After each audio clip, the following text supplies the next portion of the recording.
tutorial how to clean and sanitize our kitchen premises using the 5S. The first step of 5S is Siri or sort. It involves going through all the tools, furniture, materials, equipment, etc. in the kitchen to determine what needs to be present and what can be removed.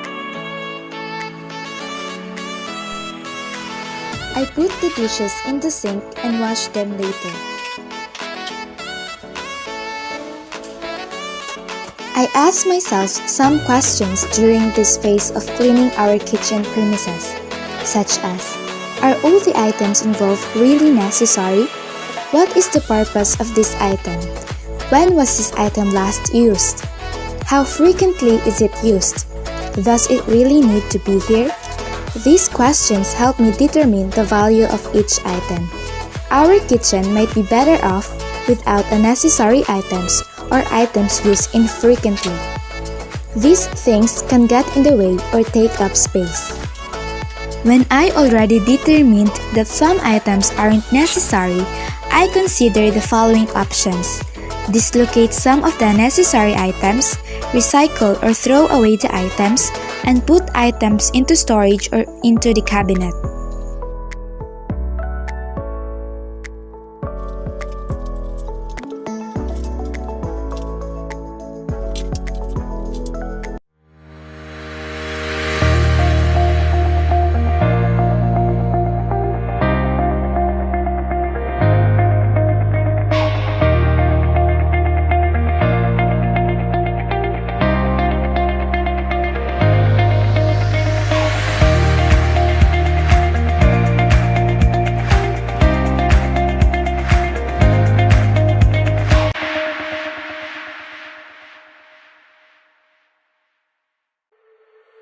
The second step of 5S is sit-on or set in order.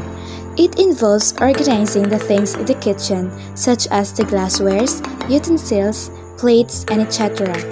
I organize the things inside our cabinets such as the cups, mugs, plates, and other things inside our cabinets. I group our cups and mugs according to their color as well as our plates.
I organized our utensils and grouped them according to their type and functions.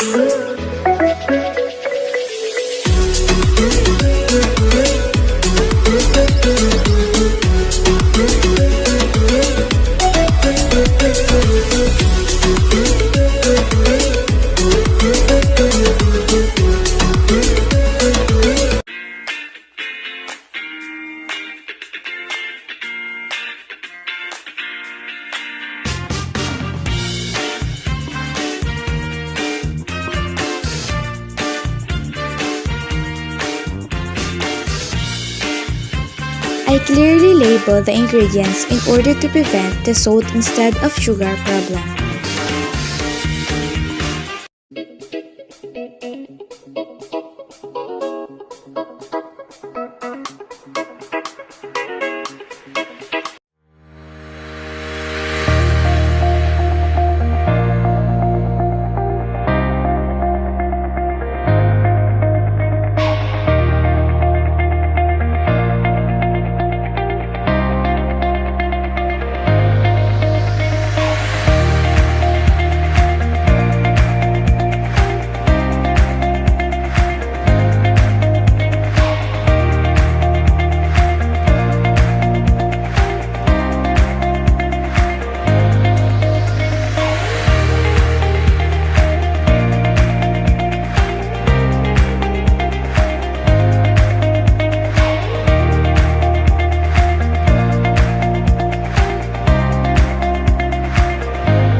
The third step of 5S is see-soap or shine. It involves washing the dishes, wiping down surfaces, appliances, and things in the kitchen, sweeping and mopping the floor, and wiping cabinets inside the kitchen premises.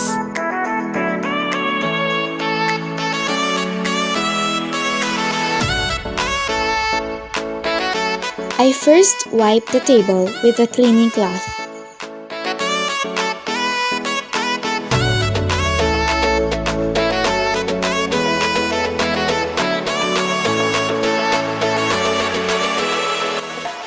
Next is, I wash the dishes. I scrape and remove the leftovers using my hands out from the dishes.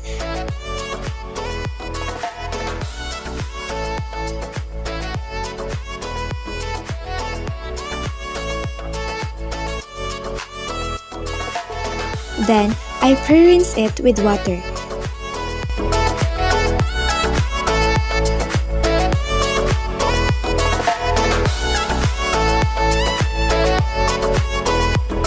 After that, I clean the dishes with dishwashing soap and rinse it carefully with a sponge.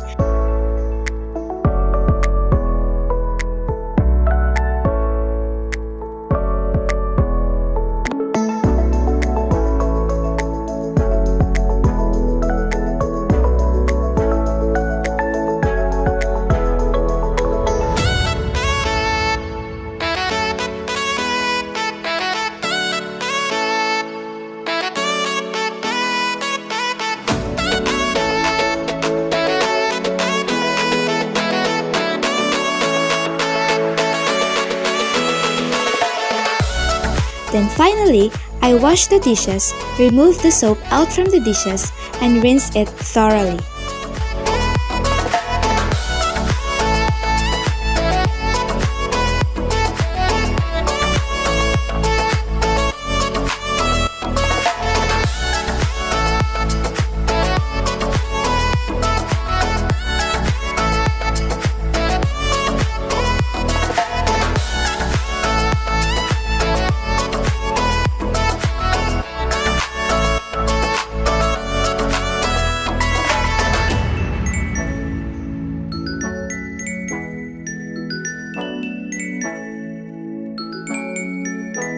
After washing the dishes, I put it back from its respective places. I sanitize the spoons and forks with hot water. I wipe the plates with clean cloth in order to dry it before putting it back to its places.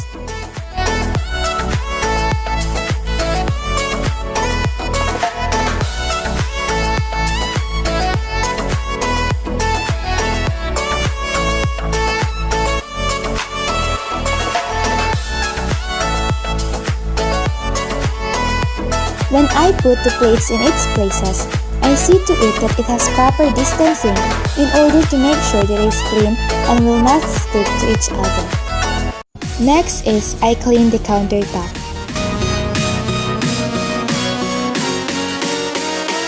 I put Tough all over the surface. To protect my hands from the strong chemicals, I wear protective gloves. I let it sit for a few minutes.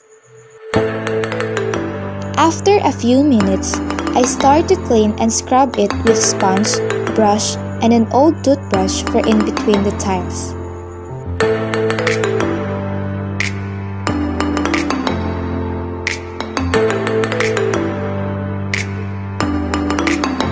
I scrub the countertop until I make sure it will turn into a clean and shiny one.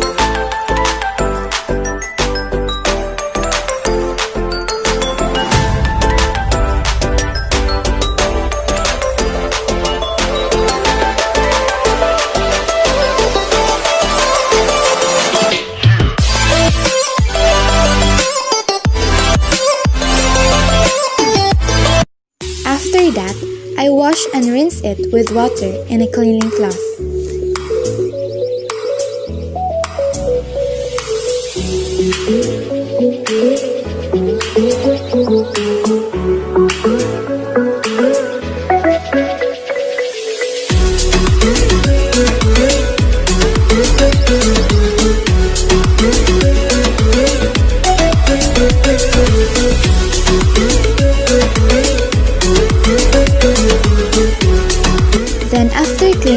countertop, I also clean the sink. The process is the same as the countertop.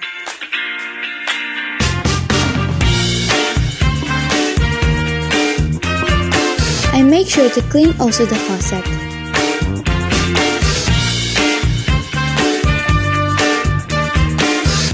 I also put chlorine on it.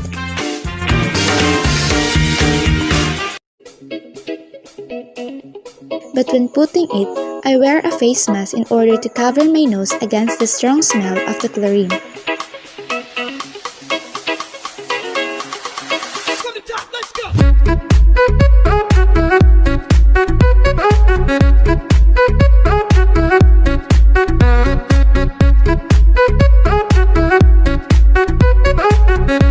Then after that, I rinse it with water and wipe it with a cleaning cloth.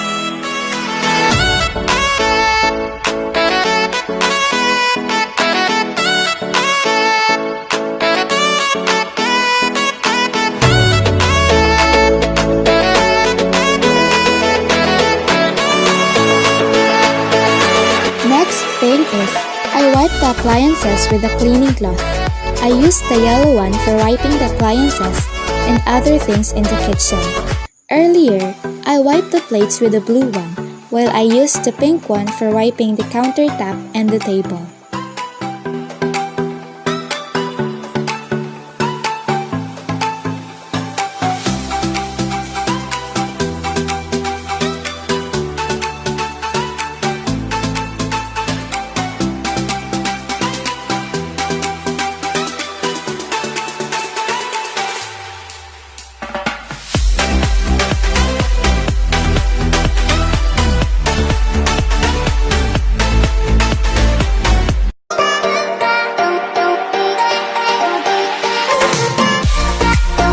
After I wipe the table, wash the dishes, clean the countertop and the sink, I swept the floor and afterwards I mopped it.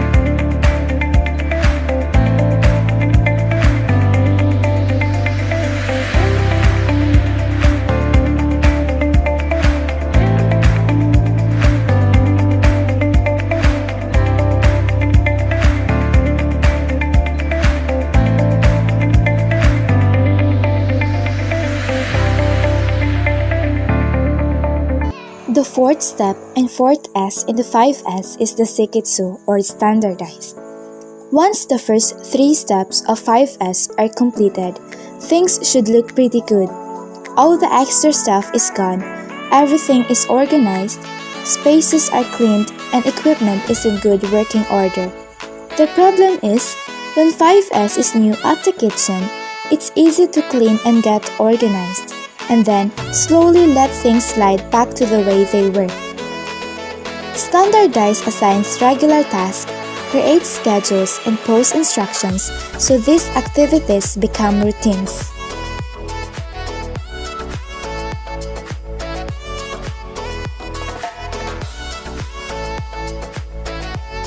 So, I created a daily 5S checklist in our kitchen and post it in our refrigerator. The last step and 5th S in the 5S is the Shitsuki or sustain. It involves the ongoing work of maintaining those procedures and updating them as necessary. Sustain is about making 5S a long-term program, not just an event or short-term project. When 5S is sustained over time, that's when it will start to notice continuous positive results.